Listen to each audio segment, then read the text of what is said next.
For my 30th birthday, my family secretly flew to Tahiti without me. I found out about it on Facebook when I saw a post saying, "A wonderful day for a wonderful family." I wrote, "Why?" My dad replied, "We didn't want to waste our time on a clown." I smiled and replied, "Surprise waiting for you." That same day, I made a decision. 2 weeks later, my sister was screaming. Mom was crying. Dad begged me, "We're family, please." Turning 30 hit me harder than I expected. It wasn't about getting older. It was about realizing that maybe I didn't matter to the people I thought would always be there. I woke up early that morning. Ellie was already in the kitchen trying to flip pancakes without burning them. Noah ran into the bedroom with a crumpled card he'd drawn at school. All superheroes and dinosaurs, because that's what I still was in his eyes. I hugged him a little tighter than usual. We sat around the table eating pancakes shaped like blobs, and for a few minutes, I let myself believe that it was enough. That maybe a small, quiet birthday with just the two people who really cared about me was all I needed. But the phone was silent. No missed calls, no texts, nothing from my parents, nothing from my sister Olivia, who I practically raised after my parents got tired halfway through raising me. Ellie kept looking at me, trying to make conversation, trying to keep the silence from weighing down the room. I kept brushing her off, pretending I didn't notice. Deep down, I was making excuses for them. Maybe they had a surprise planned. Maybe they wanted me to stop by later. Maybe they were just bad with time zones and had forgotten what day it was. After lunch, when I couldn't stand wondering anymore, I opened Facebook. The first thing on my feed was a photo of my family. My whole family, on a beach somewhere that looked ripped right out of a travel magazine. Palm trees, clear water, everyone grinning like idiots. Even my Uncle Rob was there, and he lives 6 states away. The caption underneath said, "A wonderful day for a wonderful family." For a second, I thought maybe it was a remembrance post. Maybe something from years ago was surfacing. But no, it was posted 11 minutes ago. Fresh, bright, happy. I felt my stomach sink. I stared at it for a long time. I don't even know why I said anything. Maybe part of me still needed an answer. Maybe I wanted them to say it was a mistake. I typed one word. Why? I didn't have to wait long. My father answered right below it, as if waiting for me to notice. We didn't want to waste time on the clown. I remember just sitting there blinking. Ellie was leaning over my shoulder reading it, and she didn't say a word. She didn't have to. I could feel her whole body tense. I didn't get angry. I didn't cry. I just smiled. Because finally, there it was. No more guessing where I stood with them. No more giving them the benefit of the doubt. I typed another comment back. "You're in for a surprise." Then I closed the app, put my phone face down on the table, and stood up. That was when it clicked. I wasn't going to go after them.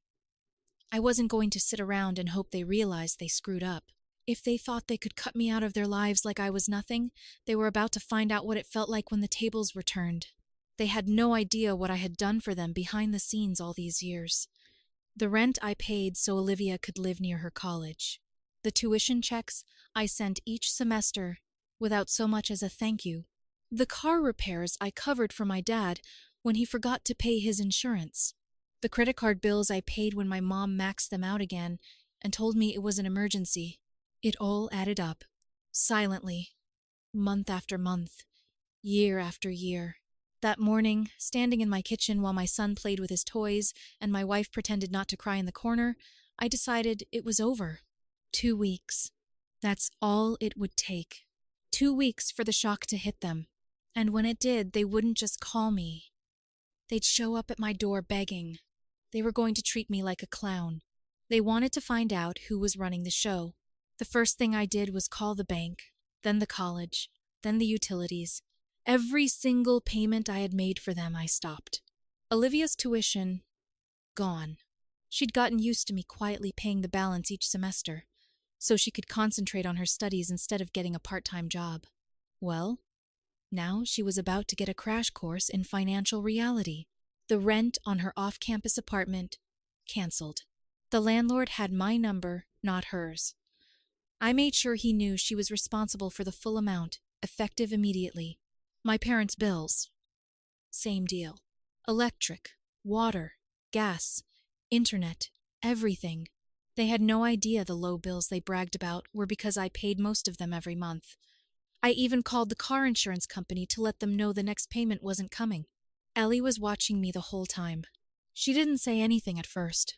She just made sure that Noah was busy building a Lego fort upstairs, and then came to sit next to me when I finished the last call. "Are you sure you want to do this?" she asked. I looked at her and realized there was no doubt in my mind. "You made it easy for me." There was silence for the next 2 weeks. Dead air from her side of the world. Not a single message. Not a single phone call. I saw more posts. Pictures of them drinking cocktails, smiling in the sun, pretending the son they abandoned didn't exist. And honestly, for those 2 weeks, I felt lighter than I had in years. But good things never last when you're dealing with people like them. The night they returned, I knew something was wrong before they even pulled into the driveway. Olivia had texted Ellie earlier asking if we could talk. Ellie showed me the message, laughed, and deleted it. Around 8:00 p.m., we heard a knock on the front door. Loud, fast, the kind of knocking that says, "You owe me." I didn't make it halfway down the stairs before Ellie was at the door. She opened it without a smile. My parents were standing there with Olivia behind them, arms crossed, all 3 of them looking pissed off and sunburned. My mother didn't even say hello. She marched in like she owned the place, Olivia right behind her. My dad hesitated on the porch for a second, then followed when Ellie stepped back and crossed her arms. "We need to talk," my mother said. Ellie didn't move. "No, you need to listen." My dad began to try to lighten the mood, talking about how they were so surprised to get back to unpaid bills and eviction notices and tuition problems, how they couldn't understand what was happening, how we are family, and family sticks together. Noah started looking down the stairs, confused, so I picked him up and carried him to his room without saying a word. I didn't want him anywhere near what was about to happen. By the time I got back downstairs, the scene had already exploded. Ellie wasn't holding back anymore.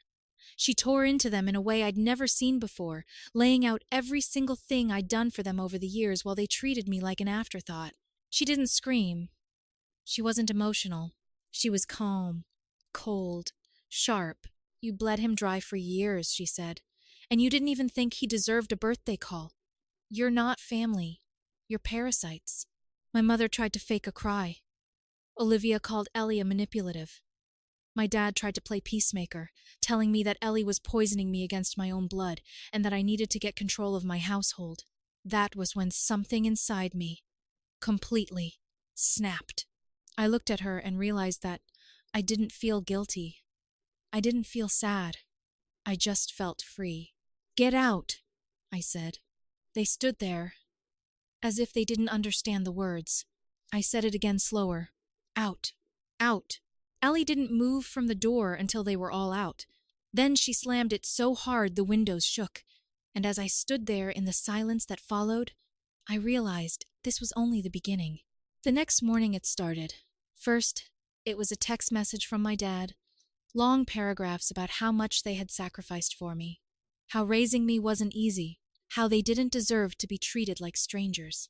Then my mom chimed in with a voicemail, half sobbing, half ranting about how Ellie was turning me against them, how my wife was controlling me, and how they were losing their son to some woman. Olivia's messages were shorter, just pure, angry entitlement. "You're ruining my future. You owe me. I can't believe you let that gold digger brainwash you." I didn't answer any of them. Ellie and I spent the morning taking Noah to the park. We got ice cream. We played on the swings. For the first time in years, I felt like a real family man, out of bank account in sneakers. But ignoring them didn't mean giving up. Not by a long shot. That night, while Ellie was upstairs giving Noah a bath, they showed up again. This time, my dad didn't even knock. He just started banging on the door like a cop with a warrant. I opened it a crack to see the 3 of them standing there, angry and exhausted, like the holiday had finally worn off. "We need to talk," my dad said, opening the door wider. I didn't step back. "We already did," I said. My mom put on her broken bird act again, wiping at her dry eyes like she could barely hold it together. "We're a family. You're letting her drive a wedge between us." Ellie came down the stairs just in time to hear. She didn't say a word. She didn't have to. I leaned against the door frame and looked at her carefully, as if I were seeing her for the first time. "You know," I said, "it's funny. For years I have paid your bills, paid for your mistakes, paid for everything Olivia needed, everything the two of you wanted, and you barely said thank you." They started to speak, but I cut them off. But the second I stop handing out money like an ATM, suddenly I'm brainwashed. Suddenly, Ellie is the villain. "You didn't lose a son. You lost a wallet." My dad's face fell. He wasn't used to hearing me talk like this. "She makes you think we're the enemy." "She's too comfortable, Thomas. She's overstepping. It's not right." Ellie laughed under her breath. A short, sharp sound. I turned and looked at my wife, standing there calm and steady, and then back at her. "You think she's the problem? She's the reason I woke up. She's the reason I finally saw you for what you are." My mother started to protest, but I shook my head. "You went to Tahiti without me. You told the world that I was a clown, and you thought I'd just what? Keep paying, keep playing the fool." They had no answer. "You are no longer my responsibility," I said. "None of you are. And you don't get to decide who is family. You've already made that decision." I nodded toward the road. "Go." For a second, it looked like my dad was going to argue, like he was about to launch into one of his legendary guilt trip lectures. But something in my face must have told him it wasn't going to work this time. He turned. Olivia swore under her breath. My mother started to cry real tears this time. But no one cared. Ellie shut the door behind them, without a word. We didn't talk for a long time after that. We just sat on the couch listening to the quiet house around us, breathing like people who had finally escaped a burning building. For a few days, it was as if the world had stopped. No texts, no phone calls, no surprise visits, just silence. Ellie and I didn't talk much about it. We didn't need to. There was this understanding between us now, something unspoken. We were through begging people to respect us. We were done funding people who thought they were better off without us. It would have been nice if that was the end of it. But people like that don't go away quietly. On the 5th day, I got a letter in the mail. No return address, just my name scribbled on the front. I opened it on the kitchen counter while Ellie helped Noah with his homework in the living room. Inside was a single sheet of paper, handwritten in my mother's neat, dramatic cursive. It was a full-page speech about forgiveness and blood ties and a mother's unconditional love. She begged me to come to my senses before it was too late to repair the damage. She even had the nerve to end it by asking if I could send Olivia a check for her next semester. As a gesture of goodwill, I read it twice to make sure I wasn't hallucinating. Ellie saw my face and came over. I handed her the letter. She read it in silence, then tore it neatly in half and threw it in the trash without blinking. That night, Olivia tried her own version of an apology. She called me from a blocked number. When I picked up, she launched into a speech about how she was stressed out and didn't mean what she said, how she was under a lot of pressure and had made mistakes, how you're my big brother and we shouldn't let stupid stuff come between us. I let her talk. I waited for her to finish. Then I said, "You need to find another idiot to finance your life. I'm retired." She started crying and cursing at the same time. I hung up and blocked the number. 2 days later, my father showed up at my office. I knew he'd find me eventually. He came in, like a man on a mission, all fake smiles and fatherly wisdom. He told me he understood why I was upset, but that a real man doesn't let a woman come between him and his blood. That was the moment I realized they really believed it. They really thought Ellie was the puppet master, pulling my strings and turning me against them. I sat back in my chair and looked him dead in the eye. "You never lost me to Ellie," I said. "You lost me all by yourself." He started to speak, But I cut him off. You didn't raise a son. You raised a backup plan. And you didn't even bother to hide it. His face changed. For the first time in a long time, he looked old to me. Smaller. Less dangerous. You made your choice when you booked that flight. You made it again when you laughed about it on Facebook. He tried to say something about how families fight and families forgive. But I shook my head. Families also know when to stop taking advantage. I stood and pointed to the door. This conversation is over. He didn't argue with me. He just gave me a long look like he didn't recognize me and walked out. When I got home that night, Ellie was waiting for me. She must have seen something in my face because she didn't ask what had happened. She just took my hand and led me upstairs, where Noah was already asleep. We sat in the dark, listening to the soft breathing of the little boy, who had no idea how much lighter our lives had just become. It was strange how quickly peace settled over the house once they were out of my life. For the first time in years, I didn't wake up to a crisis. No phone calls about a faulty transmission that had somehow become my problem. No emails from Olivia about needing another 1,000 for books she never bought. No emergency dental bills from my mother that seemed to magically appear every 6 months. Ellie and I actually had time to sit down and think about what we wanted. We talked late into the night about moving someplace quieter, someplace bigger for Noah to grow up in, about finally taking that family trip to Europe that we kept putting off because what if your parents need something? We had stopped living for them, and were just beginning to figure out how to live for ourselves. But something in my gut told me it wasn't over. Not really. And sure enough, my lawyer called on a Tuesday afternoon. They've been making inquiries, he said. Your sister tried to call the college and say you agreed to keep paying. Your parents tried to say you had an oral contract to support them. I've sent warnings, but you should be prepared. They're desperate. It was almost funny. They couldn't believe the free ride was actually over. They had thought they were untouchable for so long. It never occurred to them that I could just stop. I didn't react. I didn't reach out. I let them stew in it until Saturday.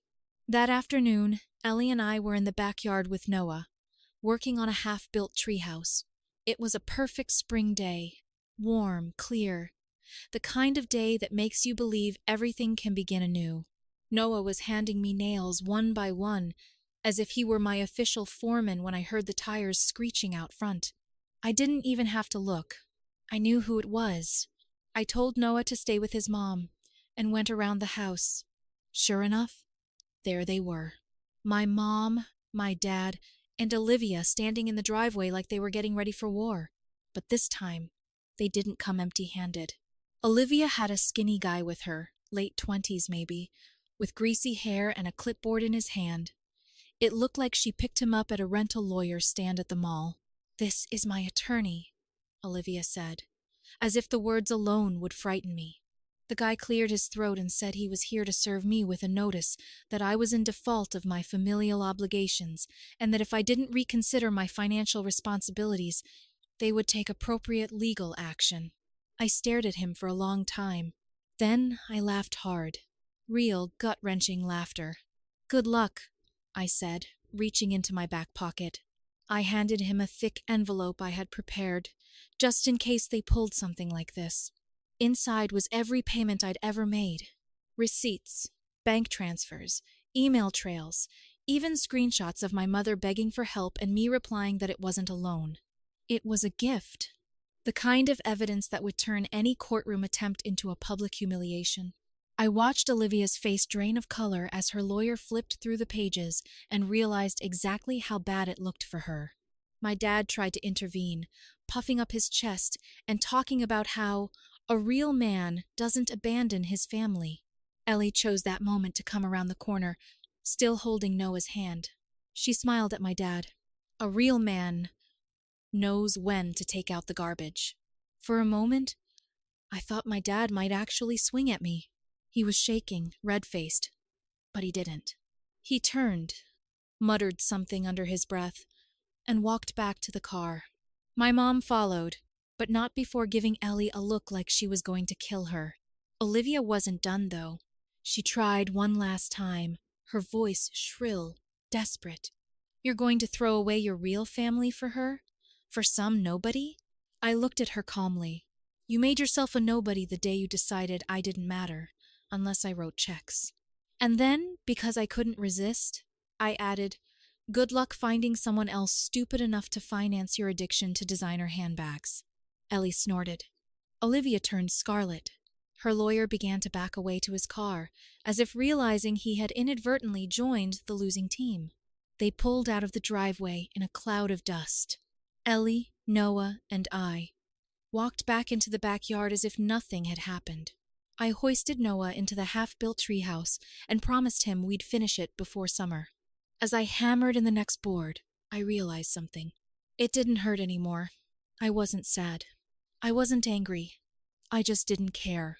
For the first time in my life, I wasn't carrying their weight. I was free. A month passed. No contact. No drama. It was almost eerie how quiet it stayed. I kept half expecting something. A last-minute guilt trip. A fake medical emergency. Some new disaster they'd concocted to drag me back in. But nothing came. Ellie and I signed papers for a new house 2 towns over. Bigger yard. Better schools for Noah. No reminders of all the years I wasted being her safety net. Life was finally moving forward. Clean and sharp, like a knife slicing through all the garbage we had left behind. I had almost begun to believe that the nightmare was over until the letter came. It wasn't from my parents. It wasn't from Olivia. It was from a lawyer. A real one. This time, representing a financial institution I didn't recognize. Inside the envelope was a bombshell. My parents had taken out a massive personal loan 6 months ago, and they had listed me as a co-signer. Without my knowledge. Without my signature, Miss Tomaksang. I immediately called the attorney listed on the document. After a tense conversation, it became clear they had forged my signature on the paperwork. And now that they had defaulted on the loan, the bank was coming after me. I felt sick. After all this, they were still trying to bleed me dry. I got off the phone and sat there staring at the wall, feeling the old anger creep back in. Ellie came into the room, saw my face, and sat down without asking anything. She just waited. When I finally told her, she didn't get angry. She didn't cry. She smiled. Good, she said. Now we bury them properly. She was right. I hired a forensic document examiner. I paid out of pocket to have the signatures analyzed. Less than a week later, the report came back. 100% forgery. With this evidence in hand, my attorney filed charges of fraud and forgery. Real charges. Not civil ones.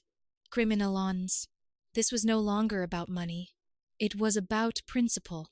It was about making sure they couldn't ever do to me or anyone else what they had done. When the police showed up at their door, it wasn't a polite knock. It was a full search warrant. I heard later that Olivia cried hysterically as they led my father away in handcuffs. My mom passed out on the front lawn. It made the local news. Ellie and I sat on the couch that night, eating popcorn and watching the report. It felt surreal. The story had spread through our town faster than I could have imagined. Respected community couple arrested for forging son's identity in $80,000 loan scandal. People who had once whispered about what a bad son I was suddenly didn't know where to look when they saw me. The fallout was swift and brutal. They lost their house. Olivia lost her place in college. Financial fraud doesn't mix well with student loans. They became exactly what they accused me of being. Nothing. The irony was almost too much to bear. A month later, after everything had settled down, I found a handwritten note taped to our new mailbox. It simply said, "We're sorry." No signature. No explanation. Annalie and I burned it without even reading it twice. Noah finished his treehouse by the end of that summer. We put up a tire swing, started planning our trip to Europe for real this time. Sometimes, late at night, I think about it. About how quickly it all fell apart. About how loyalty and love and family only means something if both sides believe in it. But mostly, I think about how good it feels to finally live a life they can't touch. And how funny it is that the clown they were laughing at turned out to be the only one who knew the whole show was a joke. Update. We had been in the new house for about half a year. Life had settled into something good, peaceful, normal. I hardly thought about them anymore. Even Noah stopped asking why Grandma and Grandpa didn't visit. Then one morning, Ellie got a letter in the mail, handwritten, no return address. But this time, it wasn't addressed to me. It was addressed to her. She read it slowly, her face unreadable the whole time. Then, without a word, she pushed it across the table. It was from Olivia. Apparently, she'd been thinking about everything. From jail, she'd gotten 6 months for her part in the fraud, probation, community service. Nothing that would make up for what she had done, but just enough to make it real. The letter wasn't asking for forgiveness. It offered a deal. She said our parents were up to something. A new scam. She said they were trying to pin the whole thing on her, cut her out, and disappear. New IDs. Quietly moved to another state. She claimed to have proof. Records, bank statements, phone backups, and she was willing to turn them over. But only to Ellie. Not to me. The last line of the letter stayed with me. I've realized something. You married the wrong person, but he married the right one. Ellie read this part twice. Then she folded the letter neatly, put it in a drawer, and said, "She wants attention. Let her rot in silence." I agreed. But a week later, Ellie quietly sent it to my lawyer, just in case.